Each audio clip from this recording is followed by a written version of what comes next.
This is the In Focus podcast from The Hindu.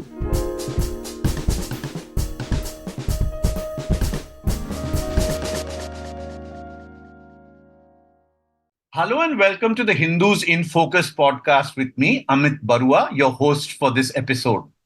The untimely death of Iranian President Ebrahim Raisi in a helicopter crash on the 19th of May has many implications not just for Iran, but the region as a whole. Along with him, Iran's foreign minister Hossein Amir-Abdollahian also perished in the crash. As Iran goes to the polls on the 28th of June to elect a new president, all eyes will be on the country's guardian council that has the power to decide which candidates get to contest. There is also speculation in the Western press about who might replace Supreme Leader Ali Khamanei. So what is Raisi's legacy on the domestic and international front? How will Iran deal with the many challenges that it faces in the region, especially as it claims to be a bulwark against Israeli aggression in Gaza? Will Raisi's tango with Russia and China, as well as an opening to Saudi Arabia, hold his successors in good stead? To discuss all these issues, I am joined by Dinkar Srivastav, former Indian ambassador to Iran. Welcome to the In Focus podcast, Mr. Srivastav. Thank you. Thanks for having me. Mr. Srivastav, my first question to you, how will the untimely death of President Ebrahim Raisi impact politics in Iran? This is a natural question. Death of a president always has is always a major event. But let's keep in mind that Iran has a very mature, institutionalized decision-making process. So it does not depend on an individual's choice. And as we can already see, this is well in motion, that the government has announced that an interim president has been appointed, Mr. Mukhbar, and the government has announced date for election of the new president. So far as immediate context or succession issue is concerned, I do not see there's any major impact on Iran's domestic politics. As far as future is concerned, we'll have to wait because it will also depend on not simply on Iran's internal situation, but other developments in the region, which has been in ferment for the last 7 months. Mr. Srivastav, you've been a keen watcher of the situation in Iran. Could you explain to our listeners a little bit on how power is divided? I mean, what is the importance of the supreme leader? What is the role of the president? Could you dwell a little bit on that?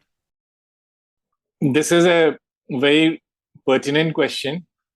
Iran has a system of what is called vilayat-e-faqih, which roughly translated means the rule of the wise. Faqih are, those who understand theology, or they are wise people. Now, under the system, which the Iranian system claims is derived from the Shia theology, the clergy rules the country. But this is combined with a system of elections for the electing a parliament, and the parliament then elects and directly electing a president. So the power is divided between the supreme leader, who's the supreme head, the president, parliament, and judiciary. Now, let me add something.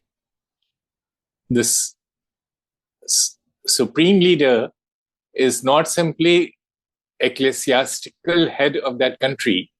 He also exercises many of the functions of head of a state in any country. For instance, the chiefs of Army, Navy, Air Force, IRGC, they all report to, and the intelligence, they all report to the supreme leader. So in a sense, he combines both the lay and the religious domains, both come under him. President is concerned with the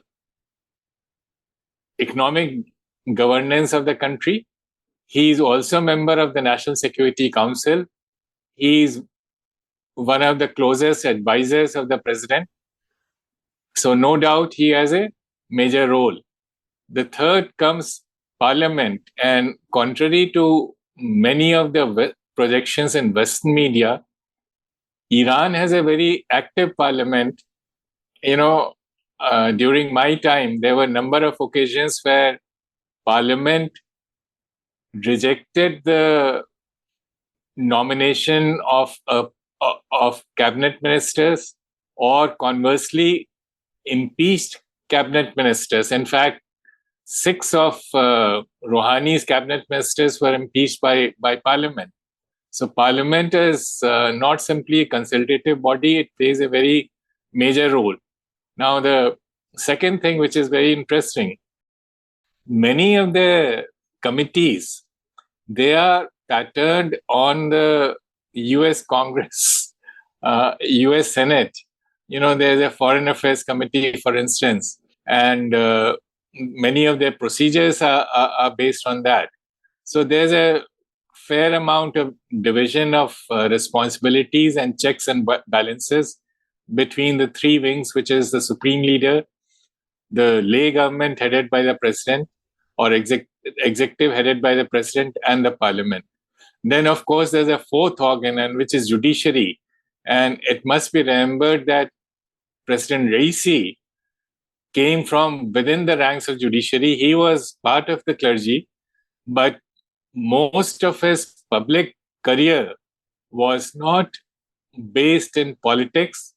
He was part of the judiciary. In the 80s, he was deputy prosecutor of Tehran. He was appointed Chief Justice of Iran in 2017. This is after his first bid for presidency, which he was not successful. Now, judiciary is independent of the executive and wields enormous powers.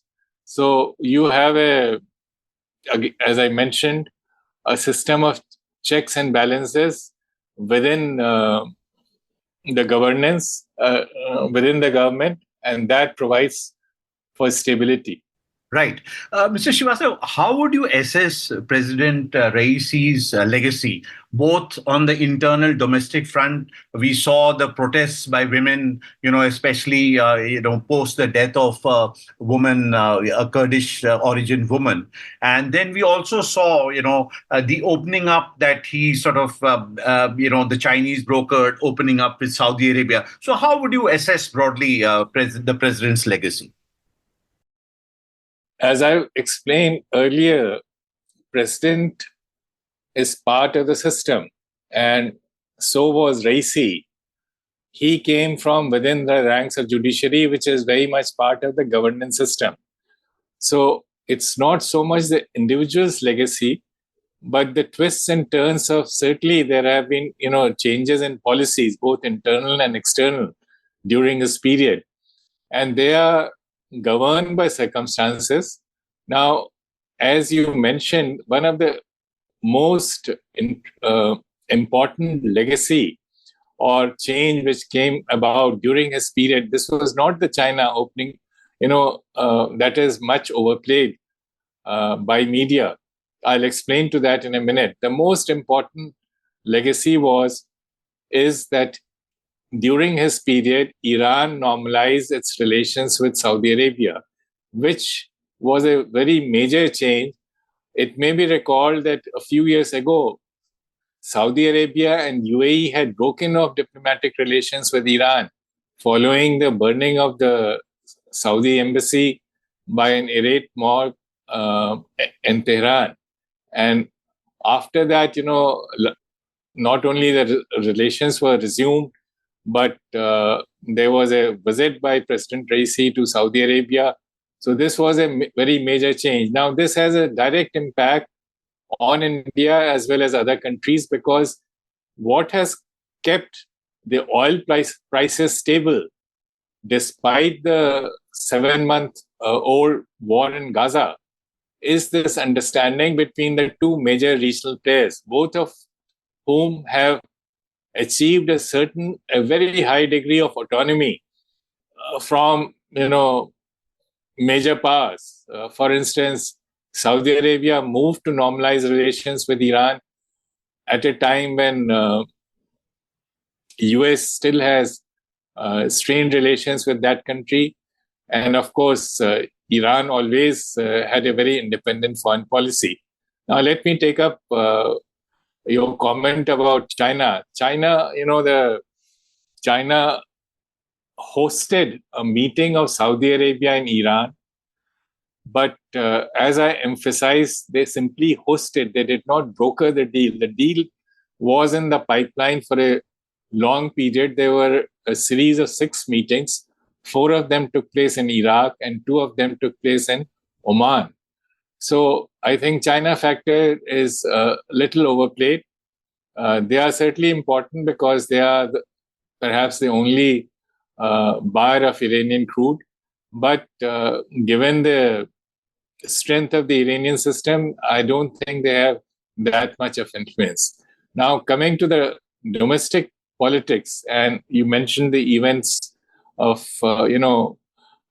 Maha Amini's death and the large-scale protests, and whether this could have been handled differently.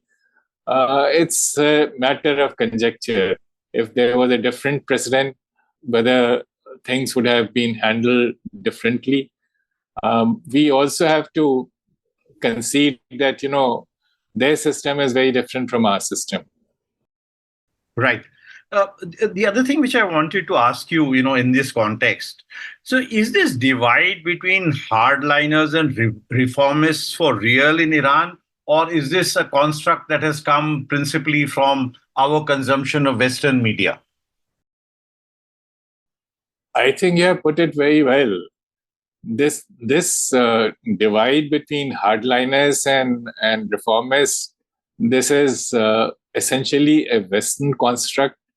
And if you see Iran's history, and I'm not talking about ancient history, I'm talking of last 5 years, opening to US took place during Ahmadinejad's government, who by all Western media accounts is considered a hardliner. The nuclear negotiations were initiated by Ahmadinejad government.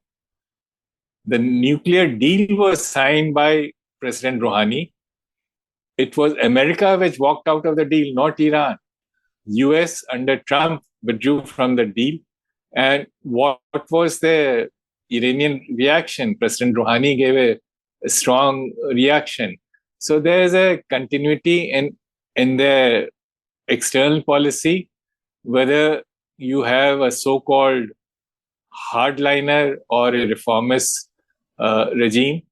And again, the second major difference that I may like to point out, both the so-called hardliner or reformist presidents have come from within the same system. After all, Khatami, who was, considered a reformist president, and he was also part of the clergy, and so was Rouhani. Right. The other thing which, Mr. Srivastava, I want to ask you is that, there's considerable turmoil in the region. We are all seeing what is happening in Gaza.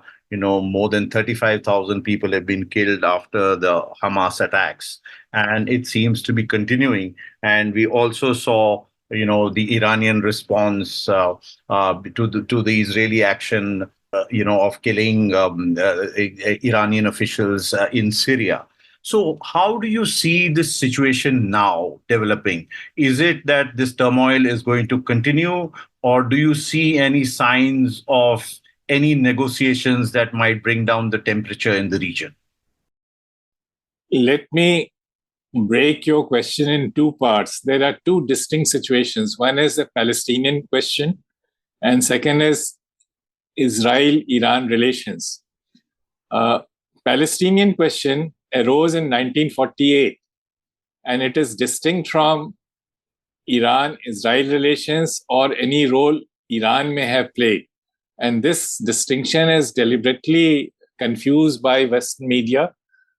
which blames Iran for many of the problems which are innate to that region because of the policies followed by Israel. Now, let me explain this. Between 1948 and 1979, that is during Shah's period, Iran and Israel had very close relations. They were military allies under American umbrella. The Palestinian question was very much there. And during this period, there were three major wars: 48 wars, 67 war, and 1973 war between the Arabs and the Israelis. So Iran was not a part of it. So this is a different dynamics owing to a different origin. The second is the Iran-Israel relations, and that there was a major change after the revolution in 79. Fast forward to the events of last month. On 1st April, Israel launched a strike in which 6 IRGC generals who were based in Iranian embassy in Damascus, Iranian consulate in Damascus, were killed. And in retaliation, Iran launched a massive strike. But again, it's worth keeping in mind that Iran had telegraphed its intention to launch the strike well in advance. It had briefed the Arab countries, knowing fully well that they would share this information with the other side. It had briefed Turkey and it had briefed America through the Swiss American interest section in Tehran, which is held by the Swiss embassy. So this prior notice, they didn't try to achieve an element of surprise. They gave prior notice, and this was calculated to avoid a conflict escalation. And similarly, there has been a restraint on the other side, especially America. America, after Iranian strike in which it was claimed that most of the American Iranian projectiles had been shot down, President Biden congratulated Netanyahu and advised him to take the win. He was trying to dissuade him from launching the strike, which was ignored by Israel. But Israeli strike again was a muted response. This was a strike on a defense installation near Isfahan. Now, coming to the future, so far as Gaza situation is concerned, as I explained, this has arisen from a different set of parameters which have to be essentially decided between Palestinians and the Israelis. What are those issues? For Israel, the most important issue is the release of the hostages, which we hope is done quickly. For Palestinians, it is ceasefire followed by a political solution. Now, all these three issues, the short-term measures as well as the long-term political solution, has to be decided by these two protagonists. Right. So before I let you go, Mr. Srivastav, I want to now bring you to India and Iran. We have a long history, a long relationship with the Iranians. We've had a moment of differences as well, but we have a long history of relations. How do you think, these changes in Iran and the situation in the region? You rightly referred to the issue of oil prices and, the contacts between the Iranians and the Saudis and how that's kept the prices down. So what do you think are the implications, if any, for India-Iran relations? Let me touch a bit on historical part, which I'm sure will be interesting to your viewers. There are historical relations, and most people know that Urdu and Hindi have Persian words. Urdu is derived partly from Arabic and Persian, partly from Hindi. Perhaps very few people know, and I must confess, I did not know till I went there as Indian ambassador, that the root of Persian is Sanskrit. And this was explained to me by the then Iranian foreign minister. And, I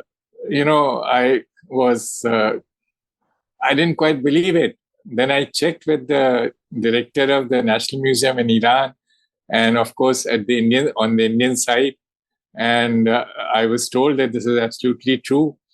The Middle Persian, which was a Persian at the time of Arab invasion of Iran, was 80% derived from Sanskrit. Now, and conversely, many of the Indian manuscripts survived because of the Persian translation. This includes Panchtantra, which was lost here. It was translated as Khalile wa Dimne in Persian and then translated back, and we got our Panchtantra. Gurudev Rabindranath Tagore visited Iran twice, and he was a guest of the then king. This is Shah's father. Now, coming to the present context and how these events are going to impact India and what is Iran's relevance for India, let me explain. Iran is our neighbor's neighbor. Now, in geopolitics, I don't have to explain that is a very important relationship. It means that we don't have a territorial dispute because we don't have a common border. It also means that we have a common problem, which lies in between. And this is not my interpretation or extrapolation. You would remember that just a few months ago in January, there was an exchange of missiles between Iran and Pakistan. And this was nothing new. A day before Pulwama incident, in an identical incident, 27 members of Iranian security forces were killed by a suicide bomber who was driving a car laden with explosives, and he rammed it into a bus which was carrying these soldiers. And this is exactly the same methodology which was followed in Pulwama. And the postmortem revealed that, and the papers recovered from the suicide bomber, that he was a Pakistani national. And of course, there was a terse reaction from the Iranian side, which also lodged a complaint with the UN. So we have, coming back to our importance of Iran for India. Iran is important, as I said, because it's our neighbor's neighbor. It is also important as providing us with access to Afghanistan as well as Central Asia. Undivided India touched Iran. We lost this contiguity with partition.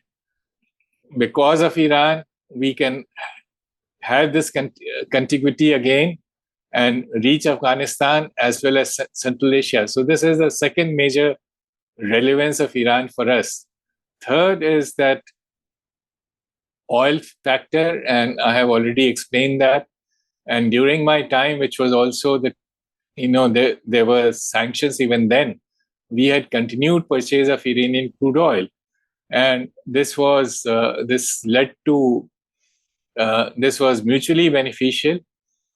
So Iran is important to us both in geopolitical sense as well as economic sense. I was explaining the contiguity, and the latest manifestation is Chabahar. But at the same time, let me remind your viewers that this is original 10-year long-term Chabahar agreement was signed in 2016 in the presence of Prime Minister Modi. And this was based entirely on the MOU which I had negotiated and which was signed during my term by the then Transport Minister Shri Gadkari. Now, the new agreement builds on it, and we hope that this will lead to a quick fusion and strengthen our access to both Central Asia and Afghanistan. And of course, this is a symbol of our continued engagement with Iran despite the sanctions. Thank you. On that note, Mr. Dinkar Srivastav, former Indian ambassador to Iran, thank you so very much for speaking to the Hindus in Focus podcast. Thank you. In Focus will be back soon with analysis of the biggest news issues. In the meantime, you can find our podcast on Spotify, Apple Podcasts, Stitcher, and other platforms. Just search for In Focus by The Hindu. We'll see you soon.